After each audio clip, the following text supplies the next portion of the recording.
Assalamualaikum warahmatullahi wabarakatuh. Jumpa lagi dengan saya guys, Cak Mujib. Gimana kabar teman-teman semua? Semoga sehat selalu dalam lindungan Allah Subhanahu wa taala. Dijauhkan dari segala mara bahaya, malapetaka, bencana dan balak serta berbagai macam penyakit. Amin amin ya rabbal alamin. Oke guys, kali ini kita akan mengaji bersama Ustaz Muhammad Al-Amin. Pembahasan kali ini sangat-sangat menarik sekali.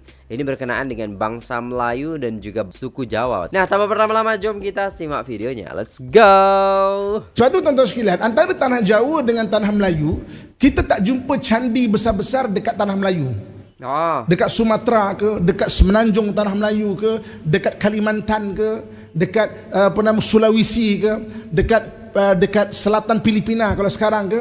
Candi kecil-kecil tidak melambangkan orang Melayu itu sebuah kerajaan yang betul-betul.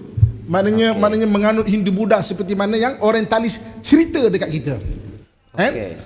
Orang-orang Jawa memang dia ada candi-candi yang besar sebab ada agraria, dia maknanya petani, kemudian banyak masa untuk dibuat. Lepas tu ada candi Prambanan di sana. Kemudian candi Borobudur di sana. Tapi tetap sama tuan-tuan sekalian, Hindu ataupun Buddha yang berada di kawasan tanah Jawa dan sekitar tanah Melayu ini tak sama dengan yang berada di India. Sebab kita ada pegangan kita sendiri. Habis tu orang Melayu kita ni agama apa? Sebab itu ada yang berpendapat orang Melayu kita ni antara agama yang dipegang adalah agama Hanif. Agama Hanif. Apa makna agama Hanif? Nanti tuan-tuan search untuk tambahkan pengetahuan.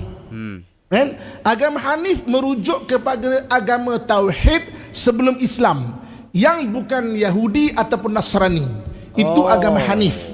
Dan kalau kita lihat, saya bagi surah dengan Al-Quran, tuan-tuan salin, nanti tuan-tuan boleh rujuk apa kata Al-Quran mengenai Hanif tu.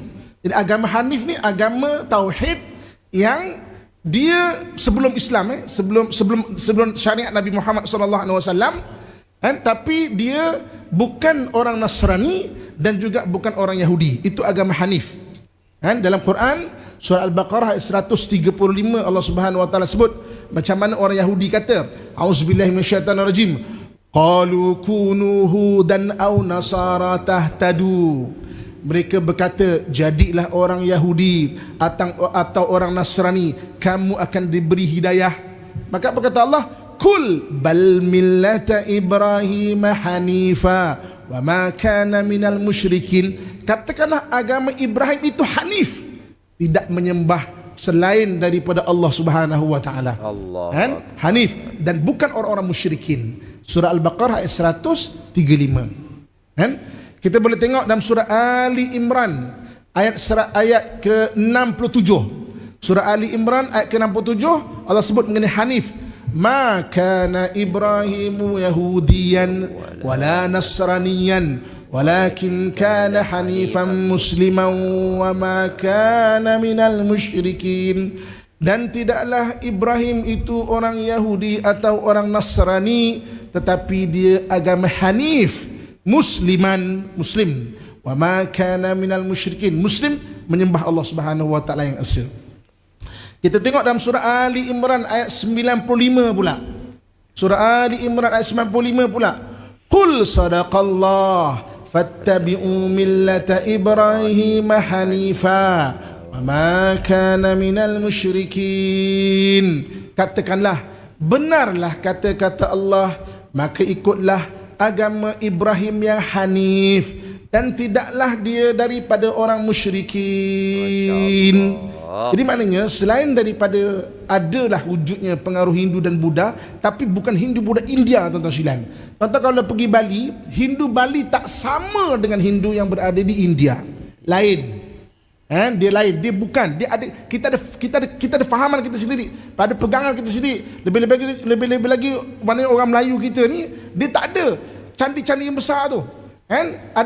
Orang berdagang buatlah sebab sementara tunggu angin untuk pulang kapal ke mana-mana, buatlah adalah dekat Lembah Bujang kecil, tidak melambangkan kerajaan Kedah tua tu beragama Hindu ataupun Buddha, dengan Lembah Bujang yang kecil batung tu, orang berdagang situ.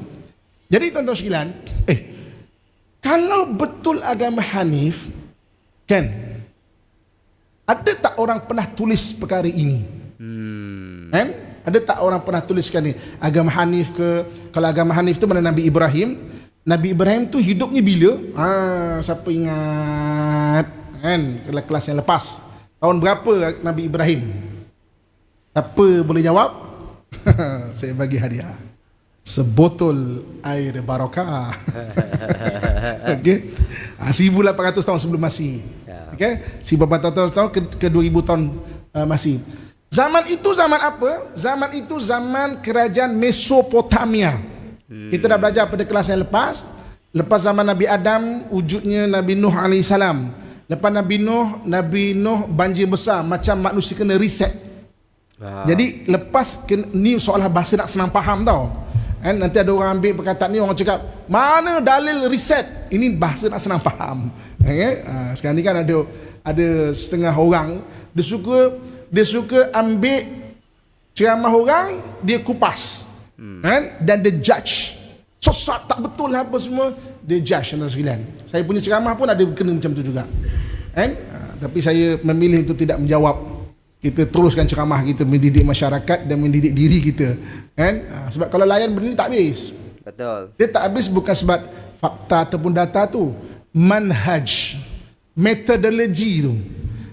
Metodologi tu tak sama, tuan-tuan sekalian. Apa metodologi ilmu dia dan metodologi ilmu kita? Okey, maknanya tak sama. Kita Al-Quran, hadis, ijma', qiyas. Kalau dia membawa Al-Quran, hadis mata-mata, nampaknya macam bagus ni. Tapi tafsiran Quran hadis ni siapa punya tafsiran? Adakah sendiri-sendiri pun tafsiran? Kemudian kita membaca Quran, kata tengok hadis sebut macam ini. Hadis sahih, pemahaman tidak sahih, tidak jadi sahih, tuan-tuan sekalian. Hadis sahih ni membaca sendiri kan. Pemahaman tak sahih. Pemahaman kena interpretasi ulama-ulama kita. Metodologi tak sama. Jadi maknanya, okey, kita balik-balik. Ada tak yang menulis mengenai maknanya zaman Nabi Ibrahim, zaman Mesopotamia, wujud ke maknanya pengaruh Mesopotamia dengan bahagian-bahagian Nusantara ni, tuan-tuan sekalian? Tuan-tuan, nanti tuan-tuan, saya bukan nak kempen TikTok saya, tapi tuan-tuan cuba tengok TikTok saya, Ustaz Amin. Ustaz Amin. Nanti tuan-tuan jumpalah Pak Cik ni dekat TikTok tu kan. Saya bukan berjoget-joget di TikTok tu. Kita ceritalah sikit-sikit apa kan. Baru-baru ni saya ada perkongsian daripada jurnal Royal Asiatic Society. Royal Asiatic Society. Dia membahaskan mengenai bagaimana membahaskan various belief and cult.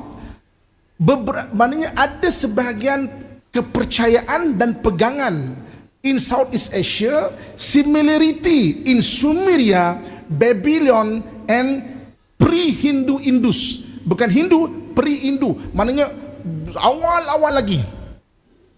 Jurnal daripada Royal Asiatic Society. Saya ada buat perkongsian dekat TikTok saya. Tuan-tuan boleh capture buku tu. Nanti tuan-tuan boleh baca sendiri. Rupanya ada kajian daripada orientalis menyebut bahawa ada antara pegangan apa semua ada kesamaan dengan Sumeria dan Mesopotamia. Kalau Sumeria, Mesopotamia itu zaman siapa, tuan-tuan sekalian, yang ada kepercayaan dan pegangan ketika itu? Nabi Ibrahim alaihissalam Hanifah, bukan orang, maknanya orang yang mengagamakan tauhid, yang bukan Yahudi dan bukan Nasrani. Hanifah. Ini tuan-tuan boleh kaitkan kita dengan kelas yang lepas, maknanya perkongsian kita tu. Jadi muslimin dan muslimat Allah sekalian, sebab itulah orang Melayu kita, tuan-tuan sekalian, ketika datang pendakwah Islam, dia mudah menerima Islam. Dia tak macam orang daripada tanah Jawa. Tanah Jawa nanti saya akan cerita, kena berperang jihad, tuan-tuan sekalian, menumbangkan kerajaan Majapahit. Tapi kerajaan Melayu macam seolah-olah pegangan kita tu telah memang mesra dengan benda tu sampai Islam, tuan-tuan sekalian. Jadi maknanya bila kedatangan Islam sampai ke sini, menjadi perbahasan. Orientalis sukalah metodologi orientalis. Okey, tuan-tuan sekalian, engkau nak cakap mesti kena ada buku, semata-mata buku antara metodologi dia. Jadi dia, saya dah cerita kongsi yang lepas macam mana mereka tu kan kerja merubah sejarah. Mereka ambil buku-buku kita, angkut, dia tulis pasal diri kita untuk kita percaya. Tapi ada antara orientalis ni yang memang jujur, itu yang ditulis benda betul juga. Tapi rare lah, susah dapat. Kena baca banyak lah tuan-tuan silan. Umumnya kata orang Melayu ni malas lah, apalah, tak ada pegangan lah, tak ada apa tuan-tuan silan. Kan saya pernah cerita, saya pernah mengajar di Moscow State University di Rusia. Ada 13 manuskrip Melayu yang tak ada kat mana-mana tempat. Tak ada kat Leiden, tak ada dekat British Library, kat mana-mana. 13. Salah satu dia adalah Undang-Undang Bertulis Bangsa Kita Melayu, kurun ketiga, kurun keempat. Kurun ketiga, kurun keempat, orang-orang barat masih dalam keadaan dark age, tuan-tuan sekalian. Masih tak tahu apa-apa, tuan-tuan. Kita sudah ada Undang-Undang Bertulis Bangsa Kita Melayu sebelum Islam, sebelum wujudnya tulisan Jawi lagi.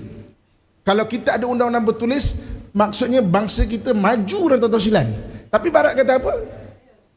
Orang Melayu tak ada undang-undang bertulis. Undang-undang adat daripada mulut ke mulut. Tak ada undang-undang tulis. Adat mulut ke mulut.